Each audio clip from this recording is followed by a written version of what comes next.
우리 한국 국가대표팀이 일본 국가대표팀과 무슨 운동시합을 하면 꼭 뉴스 앵커들이 사용하는 말이 있습니다. 제 귀에 꽤 거슬리는 말인데요. 특별히 축구 대표팀이 일본 대표팀과 시합을 하게 되면 거의 예외 없이 뉴스 앵커들이 사용하는 말입니다. 우리 한국이 일본과 자존심을 건 한판 승부를 벌이게 됐다. 저는 왜 우리 한국의 자존심이 축구 한 판에 걸려있는지 잘 모르겠어요. 한 판 이기면 우리 자존심이 올라가고 이 일본에게 축구 지면 우리 자존심이 상하게 되는 건지, 제가 속으로 그렇게 되면 우리 본하님교회 축구팀이 주로 많이 지거든요. 그럼 우린 자존심이 없겠네 막 그런. 지는 이유는 전적으로 저에게 달려. 저 같은 사람 나가면 막 레프트 윙을 시키니까 이게 되겠습니까? 어떻게 된다?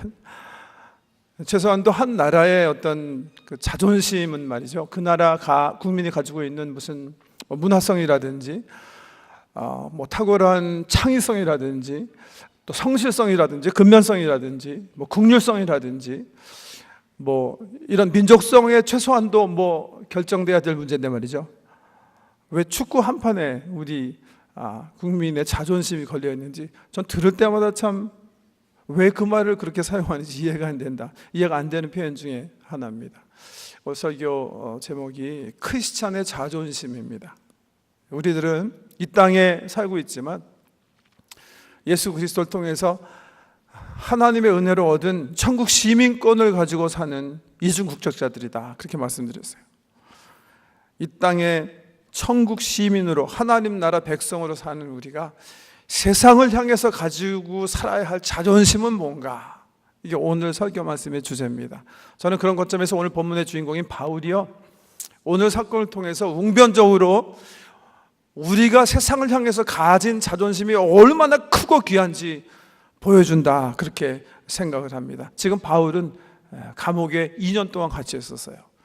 지금 감옥도 들어가면 힘든 환경이겠지만 2000년 전 감옥은 정말 힘든 환경이었습니다.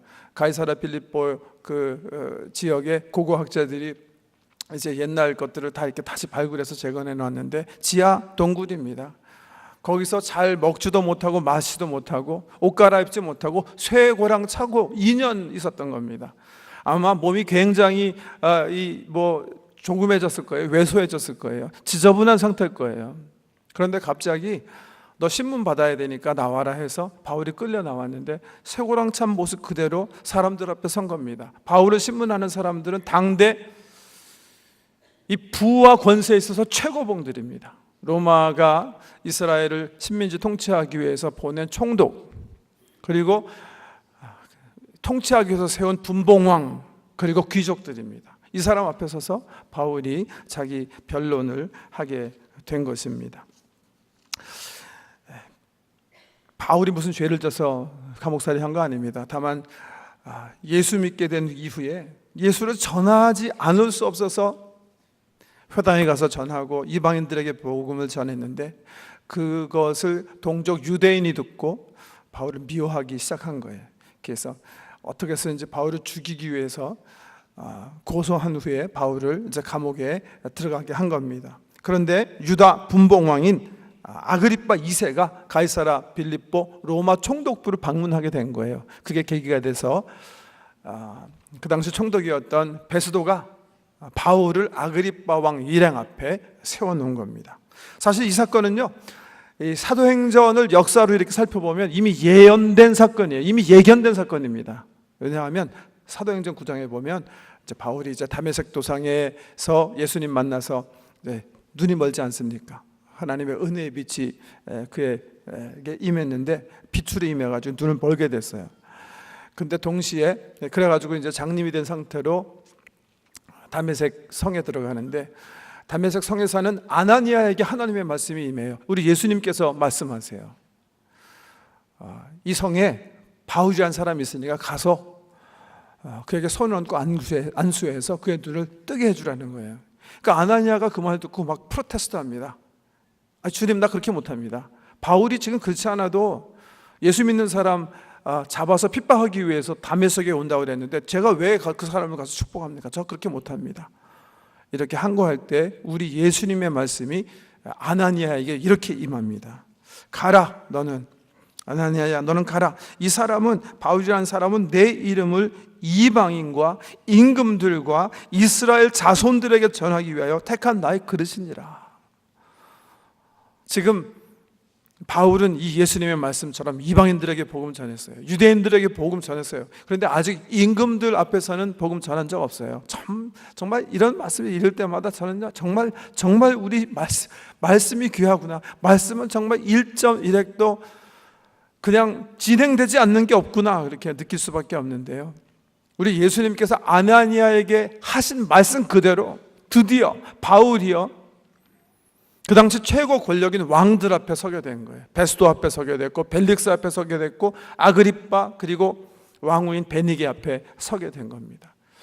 바울이 이 예언의 말씀을 이미 아나니아 통해서 들었을 거예요. 그래서 이 기회가 자기가 예수를 증거할 수 있는 기회라는 사실을 확실히 알았을 거예요. 그래서 이 기회를 놓치지 않고 예수님을 증거하기 시작합니다. 비록 쇠사슬에 묶여 있었지만 조금도 주저하지 않고 예수가 그리스도 되신 것, 그의 죽으심을 통해서 우리가 하나님의 자녀 될 수 있다는 복음의 핵심을 이들에게 담대하게 선포합니다.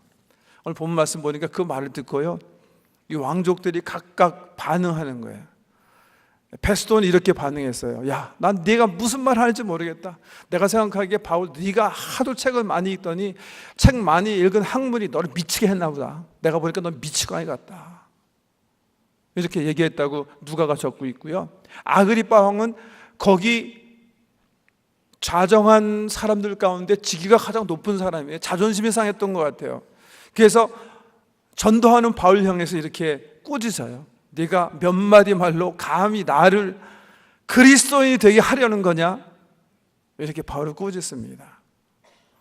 이 말을 정말 옛날에는 바울이 얼마나 성질 있는 사람이었습니까? 예수 믿는다고 막 사람 죽이면서 길길이 날뛰던 사람인데, 베드로서에서 얘기한 것처럼 온유한 마음으로 인내하면서 복음을 잘 전했던 그 바울이요, 조용히 그러나 확실하게 이들에게 이렇게 대답을 합니다.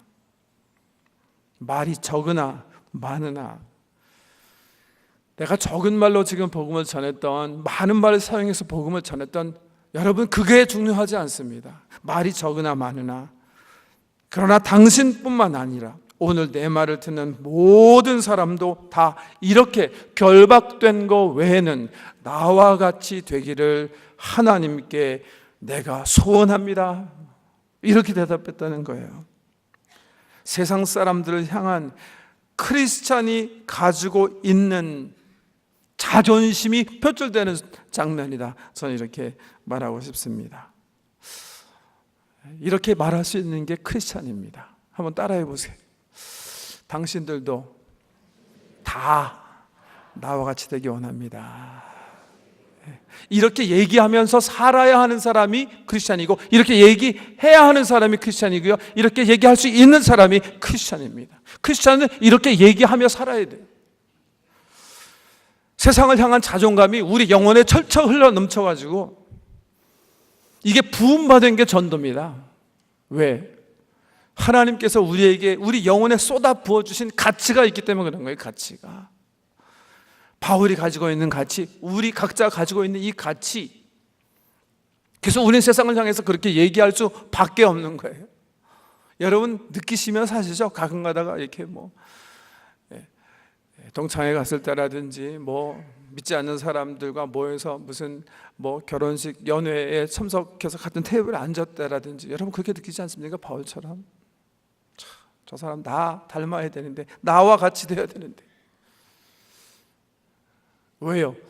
그 이유는요, 성경에 정말 수도 없이 많습니다. 우리가 묵상해 보면 우리가 그렇게 얘기하면서 고백하며 살 수밖에 없는 이유가 너무나 성경에 많습니다. 우리가 가지고 있는 이유가 너무나 많습니다.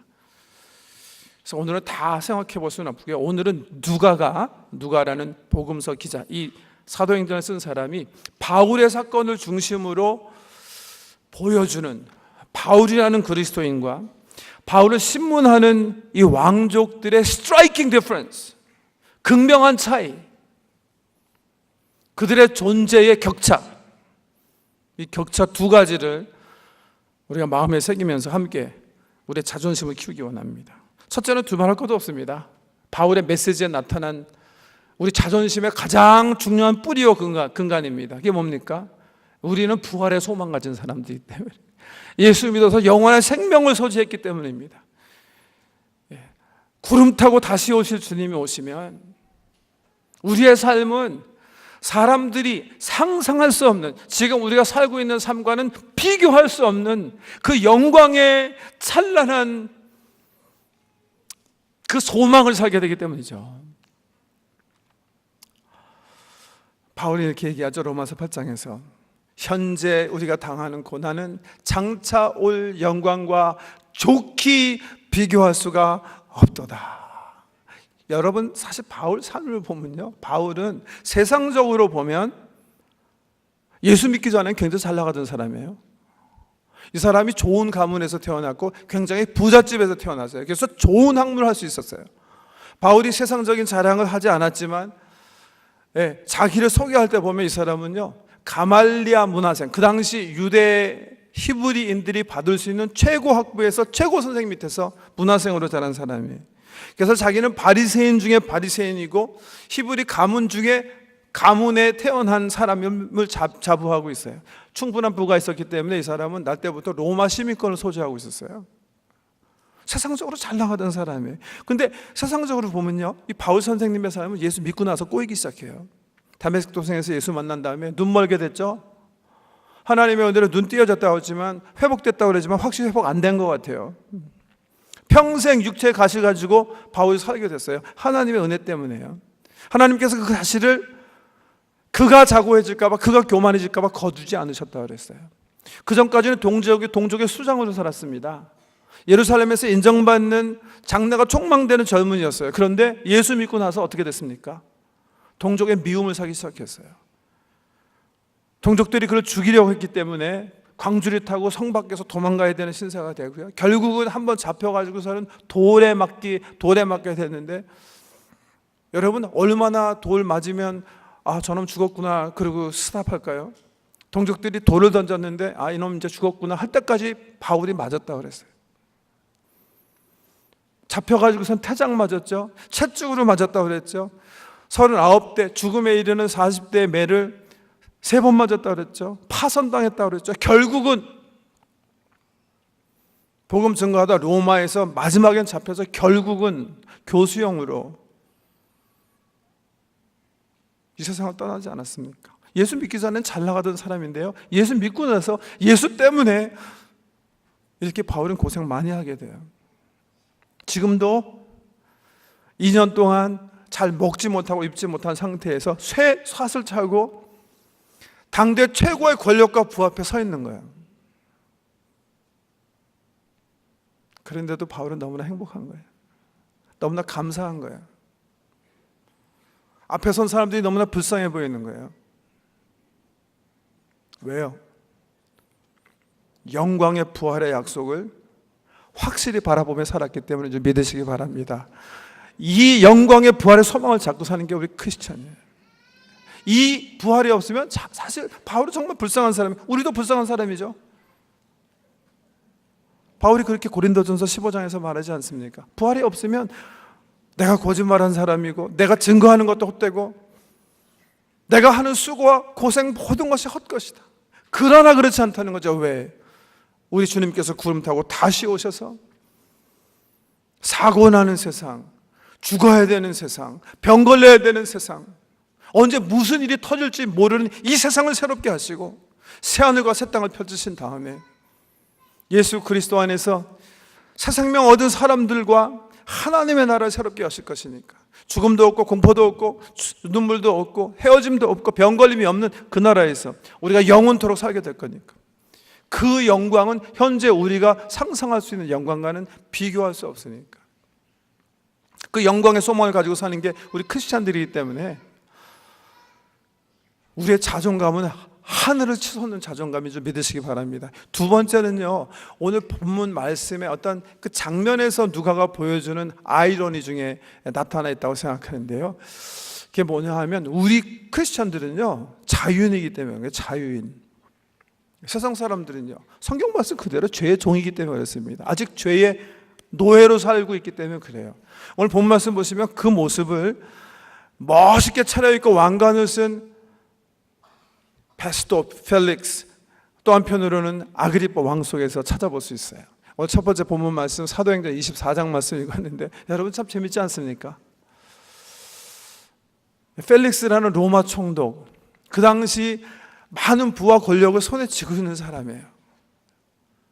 이 사람이 묶여있는 모습을 보십시오. 본문이 뭐라고 그러나, 누가가 본 그 사람의 모습이, 그 사람의 세계관이 어떤 것인지 이렇게 얘기하고 있지 않습니까? 펠릭스가 지금 거의 거지가 돼가지고 감옥 속에 있는 바울을 자주 만나기 원했대요. 왜 만나기 원했다고요? 돈 더 뜯어먹으려고. 참 그 세상의 부자들이 정말 더 잡수실 게 없을 텐데 그냥 가난한 사람 한 푼이라도 더 뜯어먹으려고 하는 그 물질이라는 죄의 멍에에 벗어나지 못한 한 인생을 이 펠릭스 총독 삶 속에서 여러분 볼 수 있지 않습니까? 실질적으로 그런 것 같아요. 죄의 멍에 붙잡혀 사는 세상 사람들 가운데 이런 사람도 있습니다. 정말 이렇게 보면 너무나 충분히 가졌는데도 한 푼 더 하기 위해서 가난한 사람의 피를 빨아먹는,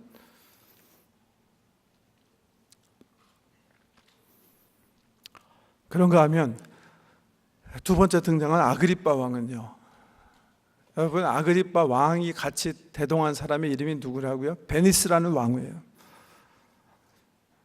이 사람은 그런데 왕후이기 전에